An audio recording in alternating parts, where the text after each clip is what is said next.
आज का हम लोग का टॉपिक है समास। समास में समास है क्या? तो जब दो या दो से अधिक शब्द मिलकर क्या बनता है? एक नया शब्द बनता है। नए शब्द बनते हैं, यानी नया शब्द का रचना होती है। जब दो या दो से अधिक शब्दों को मिलने पर क्या होता है? एक नया शब्द बनती है, रचना होती है। उस प्रक्रिया को क्या कहते हैं? समास कहते हैं। क्या कहते हैं? समास। और समास का शाब्दिक अर्थ होता है क्या? संक्षेपण या संक्षिप्तीकरण। यानी बड़े को या लंबे चौड़े को मिला करके एक छोटा शब्द सार्थक शब्द बनाना, वही क्या है? समास है। इसलिए हम समास को हम संक्षिप्तीकरण या संक्षेपण भी कह सकते हैं। जिसमें हमारा दिया गया क्या? जब दो या दो से अधिक शब्द मिलकर क्या बनता है? एक नया शब्द की रचना होती है। तो छोटा शब्द जो होकर नया रचना बनता है वो क्या होता है? वही हमारा समास होता है। और समास बनाने की प्रक्रिया में क्या देखते हैं? तो बनने वाले शब्द वो समासिक पद कहलाता है, यानी तो समासिक शब्द कहते हैं।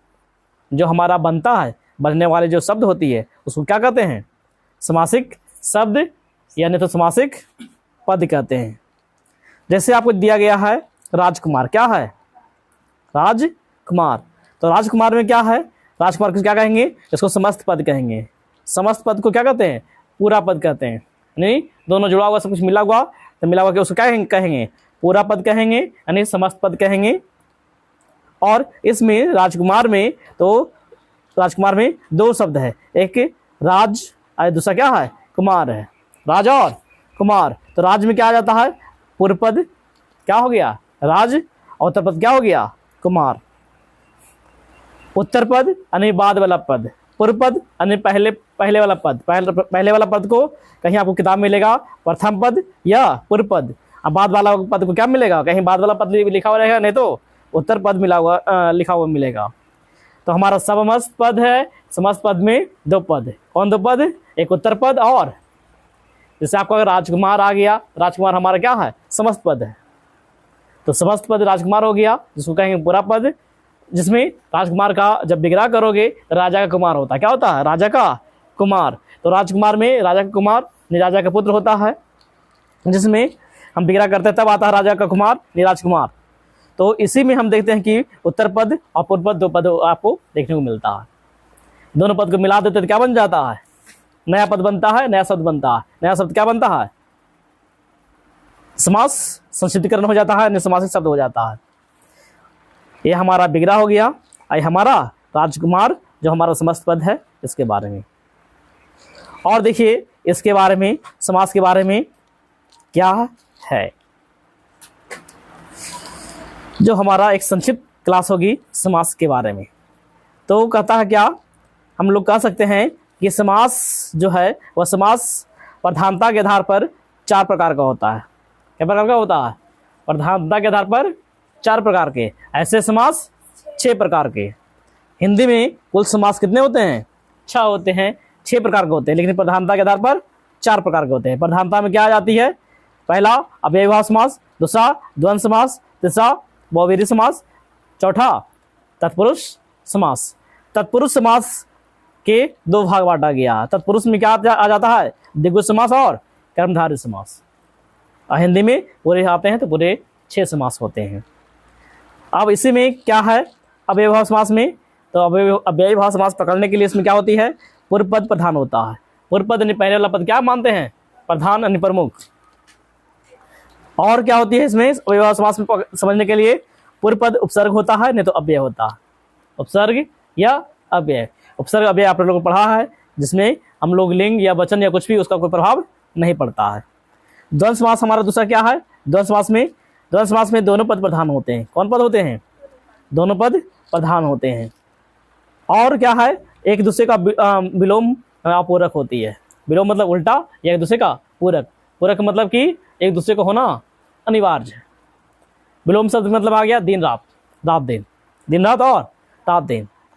विलोम शब्द माता पिता, विलोम शब्द दाल भात एक दूसरे का पूरक है। दाल भात दोनों आवश्यक है। तो ये हमारा द्वंद्व समास रहा। अव्ययीभाव समास में जैसे यथाशक्ति आ गया, दिनों दिन आ गया। तो इस प्रकार से हमारा जो शब्द है, तो इसमें यथाशक्ति में क्या देखते हैं, यथा, यथा हमारा क्या हो जाता है, अव्यय हो जाता है। और इसमें भी बहुत सारा आपको देख सकते हो अव्यय समास में। एक से एग्जाम्पल आएगा जिसमें आपको पकड़ने के लिए आपको यही है कि उसके पहले उपसर्ग लगा हुआ रहेगा। नहीं कोई शब्द है, शब्द के पहले क्या लगा रहेगा, उपसर्ग। उपसर्ग से पकड़ लोगे कि हमारा ये कौन समास है, अव्ययभाव समास है। अगला है बहुवीरी समास। कौन समास, बहुवीरी। बहुवीरी में होता है दोनों पद अप्रधान होते हैं, यानी दोनों पद प्रधान नहीं होता है, और अन्य पद प्रधान होता है, मुख्य यानी अन्य तीसरा पद क्या होता है, प्रधान होता है। तो इसमें क्या आ जाएगा अन्य पद प्रधान में, तो बहुवीरी समास में पकड़ लोगे, पकड़ने का तरीका यही है कि दोनों पद प्रधान नहीं होता है, तीसरा पद प्रधान होता है, यानी इसमें अधिकतर नाम आएगा देवी देवता का। क्या आएगा, देवी देवता का, या कोई अन्य पुरुष अन्य व्यक्ति के बारे में आपको चर्चा आएगा। तो ये समास हमारा क्या हो जाएगा, बहुवीरी समास के अंतर्गत आएगा। जैसे हम लोग कहते हैं दशानन। दशानन हमारा दिग्गु समास में भी आता है, क्योंकि पूर्व पद संख्यावाची है, 10 है।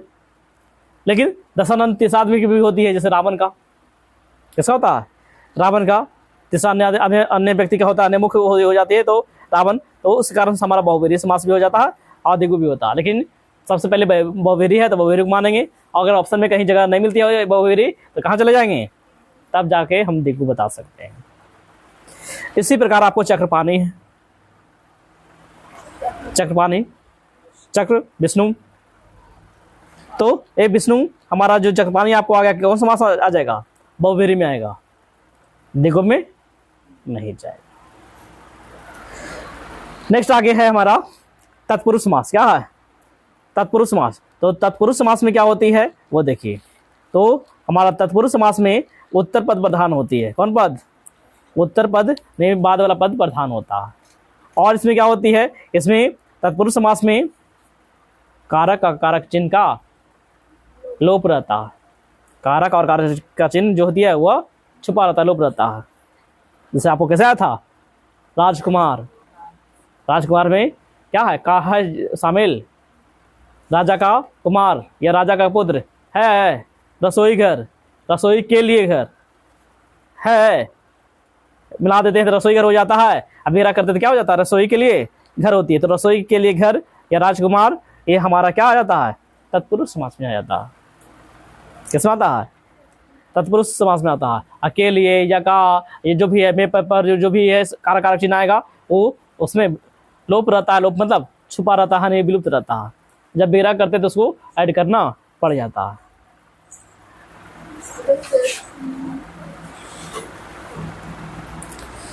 इसके बाद हम लोग का है दिग्गु समास। तत्पुरुष के बाद दिग्गु समास। दिग्गु समास में क्या होती है कि दिग्गु समास में हमारा पूर्व पद, पहला पद जो होता है वह संख्यावाची होती है, यानी संख्या से वाले शब्द से स्टार्टिंग होती है। जैसे आपको आ गया दशानन आ गया, पंचमुख आ गया, चतुर्भुज आ गया, चौमासा आ गया।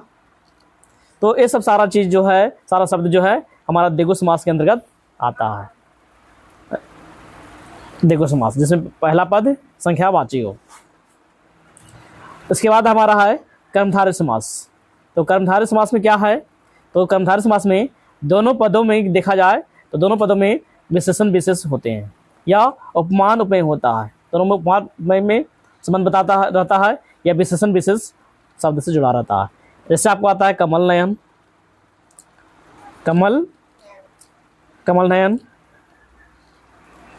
तो इसमें आपको विशेषण विशेष पीताम्बर पीला है वस्त्र जिसका।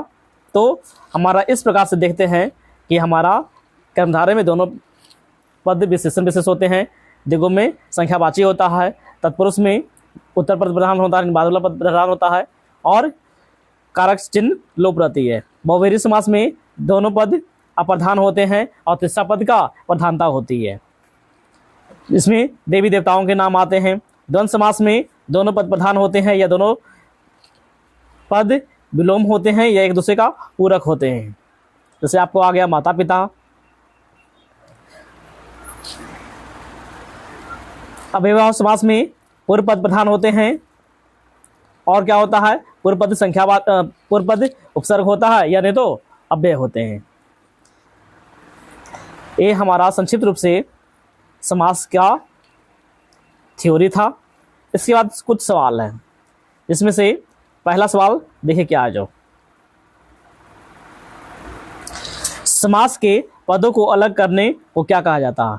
जब समास के पद को अलग करते हैं तो क्या कहते हैं? उसे विच्छेद कहते हैं, या बदलाव कहते हैं, या विभक्ति कहते हैं, या विग्रह कहते हैं। तो हमारा समास विग्रह होती है तो विग्रह कहते हैं। समास के पदों को अलग करना क्या कहलाता है? विग्रह कहलाता है। नेक्स्ट आगे है इसका व्याख्या। समास के पदों को अलग करना क्या? तो विग्रह कहलाता है। जैसे कमल नयन है, कमल नयन क्या है? समस्त पद है, पूरा पद है, तो इसका विग्रह करते हैं तो कमल के समान नयन होती है, यानी कमल के समान नयन, जिसके ये विग्रह हो गया। अगला है बैलगाड़ी पद में कौन सा समास है? बैलगाड़ी पद में कौन सा समास है? द्विगु समास है, या कर्मधारय समास है, या तत्पुरुष समास है, या द्वंद्व समास है? तो क्या है बैलगाड़ी?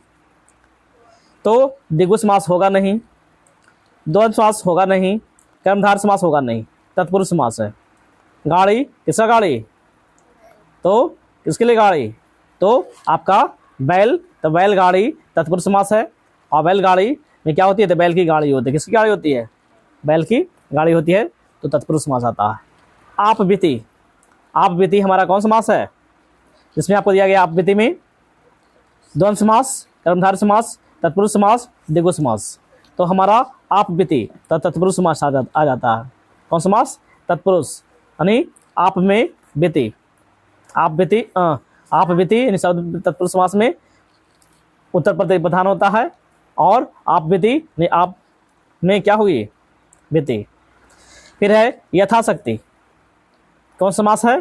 तो कर्मधारय, तत्पुरुष, द्वंद्व, अव्ययभाव। तो इसमें आपका यथाशक्ति अव्ययभाव समास है, क्योंकि यथाशक्ति, शक्ति में यथा, यथा हमारा क्या है? तो अव्यय उपसर्ग है लगा हुआ है। यह शक्ति के अनुसार यथाशक्ति समास विग्रह होता है। इसमें अब प्रथम पद क्या है? तो अव्यय है। जब प्रथम पद अव्यय है तो हमारा क्या हो जाएगा? अव्ययभाव समास। नेक्स्ट अगला है भीष्म पितामह ने आजीवन शादी न करने का प्रण लिया। तो आजीवन जो शब्द है ये कौन समास है? अव्ययभाव समास है, या तत्पुरुष समास है, या कर्मधारय है, या द्विगु समास है? तो जीवन में आ लगा हुआ है, आजीवन, तो आ हमारा लगा हुआ तो उपसर्ग है, तो कौन समास हो जाएगा? अव्ययभाव समास हो जाएगा। नेक्स्ट यथासंभव है। यथासंभव भी हमारा कौन समास होगा? तो अव्ययभाव समास होगा। यथा आपका अव्यय लगा हुआ है। फिर है आपको प्रतिमान, प्रतिमान में कौन सा समास है? तो हमारा अव्ययभाव समास आ जाएगा, क्योंकि मान, मान में क्या लगा हुआ है? प्रति, प्रतिमान यानी प्रति उपसर्ग लगा हुआ है, इस कारण क्या हो जाएगा? अव्ययभाव समास। नेक्स्ट है कथन पूरी, यानी इनमें से कौन सा कथन पूरी तरह से तत्पुरुष समास से संबंधित है? कौन समास से? तत्पुरुष समास से संबंधित है। इसमें पूर्व पद प्रधान होता है, या इसमें पूर्व पद संख्यावाची होता है, इसमें उत्तर पद प्रधान होते हैं, या इसमें पूर्व पद अव्यय होता है। तत्पुरुष समास में क्या होता है? तो तत्पुरुष समास में उत्तर पद प्रधान होते हैं। नेक्स्ट आमरण, आमरण में कौन समास है? तो आमरण, मरण में क्या लगा हुआ है? आ, तो हमारा कौन समास हो जाएगा? अव्ययभाव समास। नेक्स्ट है सेनानायक, सेनानायक में कौन समास है? सेनानायक द्विगु तत्पुरुष, सॉरी द्वंद्व, अव्ययभाव समास, तत्पुरुष समास। तो हमारा हो जाएगा तत्पुरुष समास। सेनानायक किसके लिए नायक? किसका नायक? तो सेना का नायक, सेना का नायक तत्पुरुष समास। फिर आपको है राजकुमार में कौन समास होगा? तो राजकुमार में तत्पुरुष समास, यानी किसका समास? तत्पुरुष समास। राजकुमार, राजकुमार में राजा कुमार, तत्पुरुष समास। देशभक्ति, किसके लिए भक्ति? देश के लिए भक्ति, या देश की भक्ति, कौन समास? तत्पुरुष समास। बैलगाड़ी कौन समास? तो बैलगाड़ी कौन समास? बैल की गाड़ी, तत्पुरुष समास। इस प्रकार से हम लोग का और भी है। गौशाला किसके लिए शाला? तो गौ के लिए, गाय के लिए शाला, तो हमारा हो जाएगा तत्पुरुष समास। मुंबई में गगनचुंबी इमारतें बहुत है, तो इस शब्द में देखते हैं तो क्या है, कौन समास समाहित होती है, तो गगन को चुमने वाला यानी तत्पुरुष समास हमारा हो जाएगा, गगन को चुमने वाला तत्पुरुष समास। मदमाता, मदमाता यानी कैसी माता, मदमाता तो तत्पुरुष समास। पीताम्बर, पीताम्बर किसका आता है, तो पीला है अंबर जिसका, अर्थात कर्मधारय समास। चरण कमल, किसके लिए कमल, चरण कमल, चरण कमल में कर्मधारय समास। कमल तो चरण कमल जिसमें आपका कर्मधारय समास आता है। फिर आपको कर्मधारय समास का उदाहरण कौन है, राजा का कुमार, पीताम्बर या कला श्रेष्ठ या गृह प्रवेश, कौन समास, कर्मधारय समास। कर्मधारय समास में क्या आता है, पीताम्बर पीला है अंबर जिसका, यानी इसमें विशेषण विशेष होते हैं। सद्भावना, तो सद्भावना में कौन समास आ जाएगा, कर्मधारय समास। कैसे, सद्भावना में जिस पद में विशेषण विशेष होते हैं तो क्या आ जाता है, कर्मधारय समास। तो सद्भावना कैसी भावना, सद्भावना। सज्जन, सज्जन में कौन समास, तो कर्मधारय समास। कर्मधारय समास कैसे, कैसे व्यक्ति हैं, अच्छा व्यक्ति हैं, सज्जन व्यक्ति हैं, यानी विशेषण विशेष बताया जा रहा है विशेषता। परमेश्वर, तो परमेश्वर में कौन समास, कर्मधारय समास, यानी इसका इनका कर्म कैसा है, परम यानी ईश्वर के समान है, नहीं परम है ईश्वर जी, ईश्वर जो कर्मधारय समास।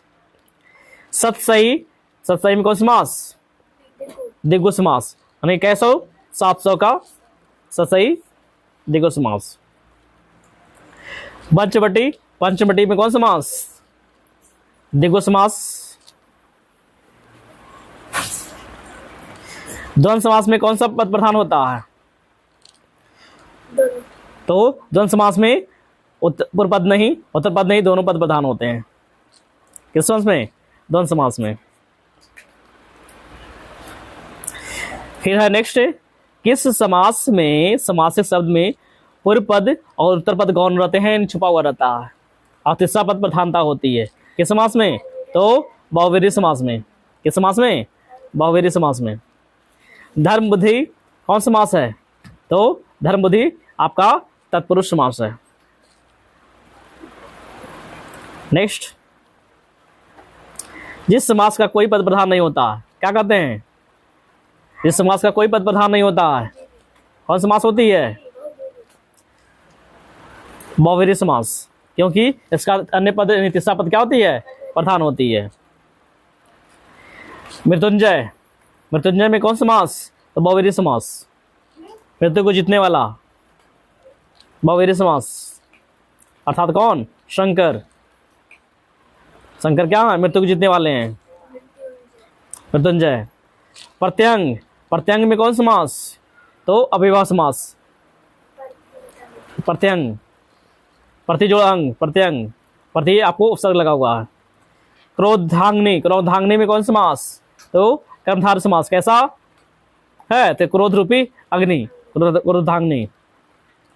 इसके बाद हमारा सेट 1 2 3 इस पार से चलेगा, जो हम लोग अगला दिन देखेंगे। जिससे हमारा फर्स्ट सवाल ही दिया गया, समास का अर्थ क्या होता है, संक्षेपण होता है या संक्षिप्तीकरण होता है या नवीन अर्थ होता है।